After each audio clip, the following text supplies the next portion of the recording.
Hello नमस्कार दोस्तों, text book super coaching में आप सभी का फिर से एक बार बहुत बहुत स्वागत है। दोस्तों 50 days mains answer writing programme में अभी हम almost we are towards the end. हम 50 दिनों से लगातार प्रैक्टिस कर रहे हैं। हर रोज़ हम एक आंसर लिख रहे हैं और इसी कोशिश में मैं, सोनप्रिया मैम और किंजल सर आपके साथ हैं। हर रोज़ हम आपके लिए एक क्वेश्चन लेकर आते हैं और हम जानते हैं कि आप भी बड़े प्यार से उस पर्टिकुलर क्वेश्चन का आंसर लिखते हैं। चलो तो आज उसी सिलसिले को आगे बढ़ाते हैं और पॉलिटी में एक बहुत ही इंपॉर्टेंट क्वेश्चन को डिस्कस करते हैं। दोस्तों आपने सुना होगा तारीख पे तारीख वाला dialogue, right? Justice delayed is justice denied, ये तो बचपन से सुनते आ रहे हैं। उसी चीज के ऊपर आज एक आंसर लिखने का मौका हमें मिला है और आज हम जुडिशरी के ऊपर एक अच्छा आंसर लिखेंगे। अब जुडिशरी ये जो टॉपिक है, ये हमारे एग्जाम पर्सपेक्टिव से बहुत ज़्यादा इंपॉर्टेंट है क्योंकि जुडिशरी क्या इश्यूज फेस करती है ये जानकर लेना बहुत ज़्यादा इंपॉर्टेंट है। क्योंकि दोस्तों क्रिमिनल जस्टिस सिस्टम की अगर मैं बात करूं तो जुडिशरी एक बहुत ही महत्वपूर्ण हिस्सा है हमारे पूरे क्रिमिनल जस्टिस सिस्टम का। ओके, और इसीलिए ये पर्टिकुलर टॉपिक बहुत ज़्यादा इंपॉर्टेंट हो जाता है। तो चलिए इसी टॉपिक के ऊपर आज एक क्वेश्चन करते हैं। क्वेश्चन आपकी स्क्रीन के सामने ये रहा। क्वेश्चन कह रहा है the Indian judicial system faces recurring challenges which have not been addressed for decades. Critically examine the above statement। मतलब इंडिया का जो जुडिशियल सिस्टम है वो बहुत सारे प्रॉब्लम्स फेस कर रहा है जो बहुत सालों तक इसे हमने एड्रेस ही नहीं किया है। इसको आपको क्रिटिकली एग्जामिन करना है। दोस्तों अभी आपको भी पता है कि जुडिशरी क्या प्रॉब्लम्स फेस कर रही है और आपको पता है कि उसके ऊपर सॉल्यूशंस क्या है, क्योंकि इसको हमने पहले भी इस टॉपिक को हमने हमारे जो सेशन था उसके उसमें इस टॉपिक को कवर किया था। तो मैं चाहता हूँ कि आप इस क्वेश्चन को एक बार पढ़िए और इसका एक अच्छा सा इंट्रोडक्शन, एक अच्छी सी मेन बॉडी और एक अच्छा सा कंक्लूजन लिखिए। उसके बाद हम डिटेल में डिस्कस करेंगे कि इस पर्टिकुलर क्वेश्चन का एक्चुअल स्ट्रक्चर क्या होना चाहिए था, राइट? सो दोस्तों मैं टाइमर शुरू कर रहा हूँ। टाइमर 10 मिनट का है, पर ध्यान रखिएगा कि इस क्वेश्चन को आपको 250 वर्ड्स में लिखना है, 250 वर्ड में लिखना है। 15 मार्क का क्वेश्चन है, तो देयरफॉर थोड़ा सा आपको स्पीड में लिखना पड़ेगा। देखते हैं कि आप लोगों ने इतने दिनों में अपनी स्पीड भी डेवलप की है कि नहीं। ओके, तो चलो दोस्तों गेट सेट गो, तुरंत अपना आंसर लिखना शुरू कर दीजिए। मैंने टाइमर शुरू कर दिया है। Your time starts now.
Last 30 seconds left, guys. Hurry up.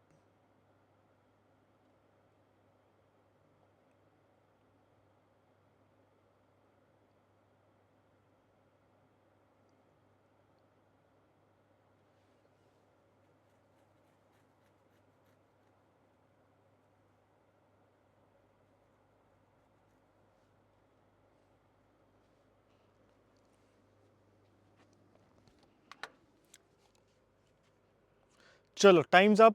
Please stop writing. Yeah. रुक जा भाई. Okay. Fine. The time is up. Please stop writing. Everyone, let us quickly discuss this particular answer. इस particular answer को quickly discuss करते हैं. Now, this is a top favorite topic of every aspirant. ठीक है. जब भी हम पढ़ाई शुरुआत करते हैं, स्पेशली पॉलिटी को जब पढ़ना शुरू करते हैं, तब preamble, fundamental rights, judiciary, parliament, ये हमारे टॉप फेवरेट टॉपिक्स होते हैं. और जुडिशरी का तो बहुत ही, क्योंकि जुडिशरी जो है ये बहुत ज़्यादा न्यूज़ में होती है, राइट. फॉर एग्जांपल, जजेस के अपॉइंटमेंट के वक्त न्यूज़ में रही, कोई डिसीजन दिया, सुप्रीम कोर्ट का कोई जजमेंट आ गया, कोई वर्डिक्ट आ गया, न्यूज़ में रही. तो therefore judiciary is one such topic जो हमेशा हम पढ़ते रहते हैं. इसके अलावा बचपन से हम सुनते आए, justice delayed is justice denied. ये कहावत तो हम बचपन से सुनते ही बड़े हुए. इसके अलावा अगर कोई मूवी देख रहे हैं हम तो, और अगर उस मूवी में कहीं पर भी जुडिशरी का कोई सीन इन्वॉल्व है, तो वापस हम देखते हैं यार ये केस स्लो चल रहा है, बहुत टाइम हो गया, तारीख पे तारीख याद आ जाती है, right. So therefore this particular question is very very important. और ये हमारा फेवरेट क्वेश्चन भी है, पर इसको हम यूपीएससी के फॉर्मेट में कैसे लिखे, इसको आज देखेंगे. यहाँ पर एक बार क्वेश्चन देखते हैं क्या कह रहा है. The Indian judicial system faces recurring challenges. Recurring challenges का मतलब क्या होता है? वही प्रॉब्लम्स बार बार सामने आ रही है. मतलब प्रॉब्लम तो पहले से थी, पर उसको कभी भी सॉल्व नहीं किया गया, और वही प्रॉब्लम क्योंकि वही प्रॉब्लम बार बार सामने आ रही है, उसके वजह से जुडिशरी के फंक्शनिंग उतना एफिशिएंट नहीं हो पा रहा है, right. The Indian judicial system faces recurring challenges which have not been addressed for decades. दशकों तक उसको हमने एड्रेस नहीं किया. अब इस स्टेटमेंट को हमें क्रिटिकली एग्जामिन करना है.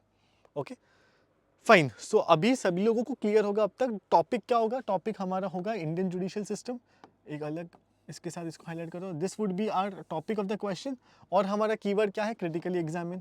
इन दो चीज़ों को हमने हाईलाइट कर दिया. तो चलिए अब इसका क्विकली इसका इंट्रोडक्शन कैसे होगा ये देख लेते हैं. अब इंट्रोडक्शन में आप क्या लिख सकते हो, कौन सा अप्रोच हम फॉलो कर सकते हैं. दोस्तों, ये इंट्रोडक्शन लिखने के लिए you can also go with that proverb, justice delayed is justice denied. ये एक अप्रोच हो सकता है. या फिर अगर आपके पास कोई अच्छा डेटा हो रिप्रेजेंट करने के लिए, ओके, कोई अच्छा डेटा हो जो डेटा आपको ये बता पाए कि हाँ जी जुडिशरी एफिशिएंटली काम नहीं कर रहा है, या फिर जुडिशरी की एफिशिएंसी में थोड़ा सा प्रॉब्लम है, तो आप उस डेटा के साथ अपने आंसर की शुरुआत ज़रूर कर सकते हैं. फॉर इंस्टेंस यहाँ पे मैंने कैसे किया है. ओके, फॉर इंस्टेंस यहाँ पे हमने नेशनल जुडिशियल डेटा ग्रिड इसका एग्जाम्पल लिया है. और नेशनल जुडिशियल डेटा ग्रिड ने जो इन्फॉर्मेशन हमें दी है, वो इन्फॉर्मेशन के साथ हमने इस क्वेश्चन की शुरुआत की. हमने कहा है कि नेशनल जुडिशियल डेटा ग्रिड के अनुसार there are almost more than 4.5 crore cases pending in the Indian courts. मतलब more than 4.5 crore cases are pending in the Indian courts, of which 80% of them are pending at the subordinate level. तो total 4.5 crore से भी ज़्यादा case है, उसमें से 80% case जो है वो सबऑर्डिनेट लेवल पे, मतलब डिस्ट्रिक्ट कोर्ट, यहाँ पर वो केसेस हैं. This number points out to a fact that there are many people who are awaiting justice for a longer span of time now. मतलब ये नंबर्स हमें ये दर्शाते हैं कि बहुत सालों से लोग अपने न्याय के लिए रुके हुए हैं. ओके, बहुत सालों से लोगों को न्याय से वंचित रखा गया है. This is what the data is. तो अब ये डेटा से एग्जामिनर को आइडिया मिल गई कि जी हाँ, there are some loopholes, there are some problems that the Indian judiciary is facing, right? Okay, so just 1 second, why isn't this working? Okay, fine, forget this. So इस particular question से हमें क्या समझ में आया? इस particular question से हमें ये समझ में आया कि हमारे जुडिशरी में थोड़े से इश्यूज है, थोड़े से प्रॉब्लम्स है. अब उन प्रॉब्लम्स को हमें ओवरकम करना है. तो ये हमारा इंट्रोडक्शन हो गया. जो हमारी स्टैंडर्ड प्रैक्टिस है उसको हम भूलेंगे नहीं. इंट्रोडक्शन लिखने के बाद वापस जाके एक बार हम क्वेश्चन को पढ़ेंगे. क्वेश्चन कह रहा है Indian judicial system faces recurring challenges which have not been addressed in the decades now. Critically examine. Critically examine मतलब पहले मुझे इस चीज़ के नेगेटिव्स या ड्रॉबैक्स या प्रॉब्लम्स, ये सारी चीज़ें एग्जामिनर को बतानी है, right. That is what the critical examine is. तो मुझे इंडियन जुडिशियल सिस्टम क्या क्या प्रॉब्लम्स फेस कर रहा है, ये पहले और वो प्रॉब्लम्स फॉर डिकेड्स, मतलब दशकों से क्या प्रॉब्लम फेस कर रही है इंडियन जुडिशियल सिस्टम, ये एग्जामिनर को समझाना है। तो मैं आगे जाके एग्जामिनर को समझा रहा हूँ, the Indian judicial system has been facing the following challenges for decades now. दशकों से ये चैलेंजेस हैं जो हमारी इंडियन जुडिशियल सिस्टम फेस कर रही है। फर्स्ट इज शॉर्टेज ऑफ जजेस, राइट। सुप्रीम कोर्ट में अभी तो जो जजेस का स्ट्रेंथ है वो तो फुल है, पर what about the subordinate courts, क्योंकि जुडिशरी में सिर्फ सुप्रीम कोर्ट और हाई कोर्ट तो नहीं आएंगे, लोअर कोर्ट्स भी आते हैं, उनका क्या। Around 35% of the posts are lying vacant in the subordinate courts which leads to poor जज टू पॉपुलेशन रेशियो। जज टू पॉपुलेशन रेशियो इंडिया में बहुत कम है, क्यों? क्योंकि almost 35% of the post here are lying vacant. Okay, अब अगर इसी का अगर मैं इंट्रोडक्शन से ताल्लुकात करूँ तो इंट्रोडक्शन में मैंने ऑलरेडी लिखा है कि जो 4.5 केसेस पेंडिंग है उसमें से 80% केस तो सबऑर्डिनेट कोर्ट्स में पेंडिंग है।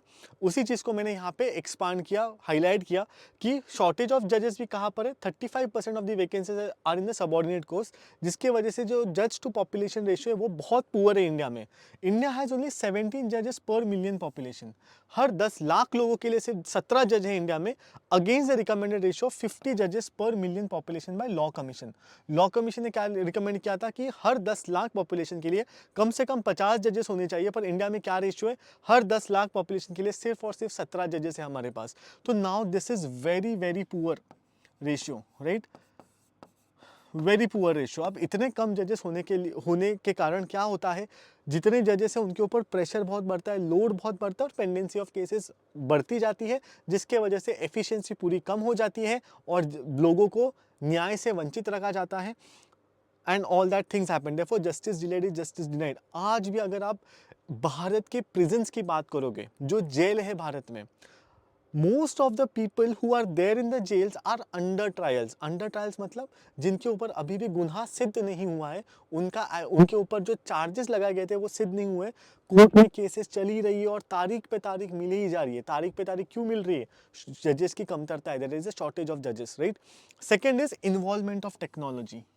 दोस्तों अभी हम कह रहे हैं कि हम 21st सेंचुरी में रह रहे हैं, right, we are living in the 21st century, and 21st century हम कहते हैं कि this is a era of industrial revolution 4.0, right. हम कह रहे हैं कि 4.0 इंडस्ट्रियल रिवॉल्यूशन चल रहा है, जो टेक्नोलॉजी ड्रिवन है, जो इंटरनेट ड्रिवन है, artificial intelligence, big data, metaverse, chat GPT जो आर्टिफिशियल इंटेलिजेंस का एक एप्लीकेशन है, ये सारी चीज़ें हमारे पास आ रही है, परंतु जो हमारा जो लीगल सिस्टम है, जो जुडिशियल सिस्टम है, यहाँ पर ये टेक्नोलॉजी का अडॉप्शन ही नहीं हुआ है। वही कह रहे थे, use of technology in a judicial system has always been on the lower side. It has only been after the pandemic that the courts have started to take proceedings virtually. Pandemic के दौरान पहली बार हमें देखने को मिला कि virtually भी proceedings करने को आते हैं। उससे पहले हमेशा ऑफलाइन, मतलब कोर्ट्स में जाके ही सारे प्रोसीडिंग्स लिए जाते थे, और भी बाकी जो टेक्नोलॉजी को अडॉप्ट करने की चीज़ें, वहाँ पर भी हमारा जो कोर्ट का सिस्टम है वो अभी भी पुअरली काम कर रहा है। इसके अलावा लोअर बजटरी एलोकेशन मतलब कोर्ट्स को काम करने के लिए, कोर्ट्स को टेक्नोलॉजिकली बनाने के लिए कोर्ट्स में हमें इन्वेस्ट करना पड़ेगा, पैसा डालना पड़ेगा, परंतु बजटरी एलोकेशन ही बहुत कम है, very poor budgetary allocation. India only spends about 0.09% of its total GDP on maintaining judicial infrastructure, सिर्फ 0.09%, hence leading to poor judicial infrastructure in India. इसके अलावा जो कोर्ट मैनेजमेंट सिस्टम्स है वही नहीं है, जैसे हमने टेक्नोलॉजी की बात की कि टेक्नोलॉजी नहीं है, फंक्शनल कोर्ट मैनेजमेंट सिस्टम्स भी नहीं है, जिसके वजह से जो भी ऑपरेशनल काम होता है कोर्ट्स का वो बहुत पुअर तरीके से हो रहा है, right. Not all the courts have a functional the court management system, जिसकी वजह से जो ऑपरेशंस वाला काम है वो बहुत पुअर तरीके से होता है। इसके अलावा फ्रीक्वेंट अर्जनमेंट्स मतलब तारीख पे तारीख वाला जो सिचुएशन था, has been one of the major reasons for the cases remaining pending in the courts. अभी तारीख पे तारीख कोर्ट्स भी क्यों दे दिए? क्योंकि क्या होता है कि किसी तारीख में कोई जो एविडेंस था वो नहीं आता, जो विटनेस था वो नहीं आता है, ओके। फिर जो लॉयर्स रहते हैं वो कहते हैं कि आज जो मेरा विटनेस है वो नहीं आ पाया, वो बीमार था, उसके फैमिली में XYZ प्रॉब्लम था, तो आप अगली तारीख दे दीजिए। सो ये जो फिलोसॉफी है इसकी वजह से और ज़्यादा अर्जेंटमेंट्स आते हैं, जिसके वजह से तारीख पे तारीख वाली चीज़ चलती रहती है। इसके अलावा burden of government cases, government के ऊपर ही क्या गवर्नमेंट के रिलेटेड ही इतने केसेस हैं कि almost 46% of the pending cases are related to the government, be the central government और द स्टेट गवर्नमेंट। तो गवर्नमेंट के भी बहुत सारे केसेस पेंडिंग है। इनइफेक्टिव इन्वेस्टिगेशन, तो जैसे मैंने कहा कि ठीक है, कोर्ट्स अपना डिसीजन कब देगी, जब पुलिस एक अच्छी चार्जशीट फाइल करेगी, अच्छे एविडेंसेस प्रस्तुत करेगी, उसके बाद ही कोर्ट अपना अच्छे से डिसीजन दे सकेगी। परंतु पुलिस का ही जो इन्वेस्टिगेशन है वो इतना इनइफेक्टिव है। और पुलिस का भी इन्वेस्टिगेशन इनइफेक्टिव क्यों होता है? क्योंकि because most of the times even they are lacking modern technologies etcetera etcetera, so therefore ineffective investigation. और लास्ट में जजेस का वेकेशन, जैसे हमने कहा कि इंडिया में सुप्रीम कोर्ट लगभग 190 दिन ही काम करता है पूरे साल में। एंड जो रूल्स है, कोर्ट के रूल्स है, ये स्पेसिफाई करते हैं minimum 225 days of work, but the court is working only for 188 days approximately. So that is another challenge that the Indian courts are facing. Apart from that, अब इन challenges की वजह से क्या होता है, बहुत बड़ा इम्पैक्ट होता है, रूल ऑफ लॉ के ऊपर इम्पैक्ट पड़ जाता है। Erode the social infrastructure of the society, क्योंकि सोशल इंफ्रास्ट्रक्चर मतलब जैसे हमने पता है कि हमारे प्रियम्बल में जस्टिस ये वर्ड लिखा गया है, राइट? और जस्टिस के 3 डायमेंशन मेंशन किए, सोशल, इकोनॉमिक और पॉलिटिकल, राइट? फॉर एग्जांपल कि सपोज कि कोई सिविल केस चल रही है बेस्ड अपॉन अनटचेबिलिटी, ठीक है, और वो केस को सपोज 10 साल लग गए पास होने में, तो क्या होगा कि लाइक पीपल विल, लोगों को लगेगा कि यार कॉन्स्टिट्यूशन अनटचेबिलिटी को अबॉलिश करने की बात कर रहा है, पर प्रैक्टिस में तो चीज़ें कुछ अलग ही है। तो सोशल इंफ्रास्ट्रक्चर को इरोड कर रहा है, अफेक्ट ह्यूमन राइट्स, जैसे मैंने अनटचेबिलिटी का एग्जांपल लिया, और इकोनॉमी ऑफ द नेशन को भी अफेक्ट करेगा। फॉर एग्जांपल अगर आप ease of doing business index की बात करोगे, हालांकि अब नहीं आता वो, पर जब आता था उसमें एक इंडिकेटर था कि आपका लीगल सिस्टम आपके कंट्री में कैसा है, वो भी आपका ईज ऑफ डूइंग बिजनेस में एनेबल करता है, राइट? अगर किसी कंपनी पे केस चल रहा है और वो केस 10, 15, 20 साल चलेगा, तो कंपनी कैसे काम कर पाएगी? इसके लिए इकोनॉमी को भी अफेक्ट करता है। तो इस जो ड्रॉबैक्स है जुडिशरी के, वो सिर्फ जुडिशरी तक ही सीमित नहीं है, economic angle, social angle, human rights वाला एंगल, सारे चीजों में ये अफेक्ट कर रहा है, राइट? एंड देयरफॉर अब अगर इनको सुधारना है तो we have brought in these recommendations. ये रिकमेंडेशंस क्या है कि हमें इंफ्रास्ट्रक्चर को इंप्रूव करना पड़ेगा, डिजिटलाइजेशन ऑफ कोर्ट्स, आपने ई कोर्ट्स प्रोजेक्ट के बारे में सुना होगा, तो ये प्रोजेक्ट, ऐसे प्रोजेक्ट्स बहुत अच्छे हैं, पर इनका इम्प्लीमेंटेशन जल्द से जल्द होना चाहिए। सिर्फ प्रोजेक्ट्स आ रहे इतना नहीं होना चाहिए, the project should be implemented as soon as possible. Vacancies को हमने जल्द से जल्द फिल अप करना चाहिए, right? The state government shall specially fill the vacancies cause in the lower judiciary, right? All India judicial service जैसी एक नई सर्विस बना सकते हैं, okay, to address this vacancies. जैसे हमारे 3 ऑल इंडिया सर्विसेज है, IAS, IPS और IFS, वैसे अगर हम और एक ऑल इंडिया सर्विस बनाते हैं तो might be that service will be able to give us better judges and vacancies जो है उसको एड्रेस करने में भी इस हेल्प करे। इसके बाद fix time frame for disposing of the cases, मतलब एक टाइम फ्रेम सेट करे कि इतने टाइम में तो ये केस सॉल्व होना ही चाहिए, उस जिससे क्या होगा, इन्वेस्टिगेशन एजेंसीज के ऊपर भी एक प्रेशर आ सकता है कि हमें इतने टाइम में इन्वेस्टिगेशन कंप्लीट करना है। हाँ, इसका एक दूसरा इफेक्ट क्या है, एक ड्रॉबैक क्या है कि जल्दबाजी में क्या हो सकता है कि गलत चीज़ें कोर्ट तक आ सकती हैं, that is another thing. But also this is one of the recommendation, increase in the working days of the courts, ये जरूर होना चाहिए। अगर आप साल में सिर्फ 190 दिन ही काम कर रहे हो तो दैट इज़ नॉट राइट, तो ऑब्वियसली पेंडेंसी तो बढ़नी ही है, so you should increase the number of working days. Court management systems को अच्छे से इफेक्ट करना चाहिए। इंफॉर्मेशन IT का यूज़ और alternate dispute resolution shall be done as soon as possible. तो these are some of the way forwards that we can bring in, right? इसके अलावा हम हमेशा कहते हैं कि जो गुड गवर्नेंस होता है, ओके, किसी भी कंट्री में गुड गवर्नेंस की जब हम बात करते हैं, this good governance is directly proportional to rule of law. अगर आपके कंट्री में लॉ इज नाइस, आपका कंट्री का गवर्नेंस भी अच्छा होगा। And who will ensure that rule of law is maintained? It is the job of the judiciary, okay? Judiciary का ये काम है, ये इंश्योर करना कि रूल ऑफ लॉ हो, कैसे हो, बाय इंश्योरिंग कि जस्टिस टाइमली मैनर में डिलीवर हो रहा है। Good governance of a nation directly depends upon the rule of law, hence it is time that justice be made affordable, accessible and available, very important words, to all the citizens in a time bound manner. In order to do this, the above mentioned recommendation shall be implemented in letter and spirit, okay? So this was the complete answer दोस्तों। very important answer. Please make note of all these points. They will surely help you in your mains examination. So before going, I'll give you an idea about Textbook Super Coaching. So it is this one stop solution for your UPSC CSE preparation, जहाँ पर हम आपको 30+ courses offer करें, दोनों Hindi and English medium में. इन 30+ courses को हमने segregate किया into GS courses, subject wise courses, optional courses and CSAT courses. अब इन कोर्सेज के अलावा हम आपको डेली बेसिस के ऊपर live classes, mock test, practice questions और स्टडी नोट्स भी लेकर आए हैं. इसके अलावा टेक्स्ट बुक सुपर कोचिंग की एक खास बात यह है कि आपको इंडिया के बेस्ट फैकल्टीज़ के साथ पढ़ने का एक मौका मिलता है, जिसमें श्री राम सर है, सलामुद्दीन अंसारी सर है. ओके, इन जैसे दिग्गजों के साथ आपको पढ़ने का एक मौका मिलता है. प्लस जो टेक्स्ट बुक फैकल्टीज़ की इन हाउस टीम है, इस इन हाउस टीम के साथ भी आप अपने डेली क्लासेस कर सकते हैं. ये जो सारे फैकल्टीज़ आपको स्क्रीन के ऊपर दिखाई दे रहे हैं, ये डेली बेसिस के ऊपर आपकी क्लासेस लेते हैं. और अभी 26 जनवरी को हमारा वंदे भारत सील चल रहा है, जहाँ पर हम UPSC CSE प्रीलिम्स जो 28 मई को होने वाली है, उस एग्ज़ाम के लिए हम आपको जो पूरा स्टडी मटेरियल है along with video courses and test series, वो सिर्फ 14,399 रुपीज़ में प्रोवाइड कर रहे हैं. आपको क्या करना है, आपको सिर्फ मेरा कूपन कोड यूज़ करना है, जो है मेरा नाम AAKASH आकाश. ये कूपन कोड यूज़ करते ही आपको बहुत बड़ा डिस्काउंट मिलेगा and your price will boil down to only 14,399. Okay, with that dosto, thank you so much. If you have enjoyed the video, do hit the like button and also subscribe to our channel. Thank you so much guys. Bye bye.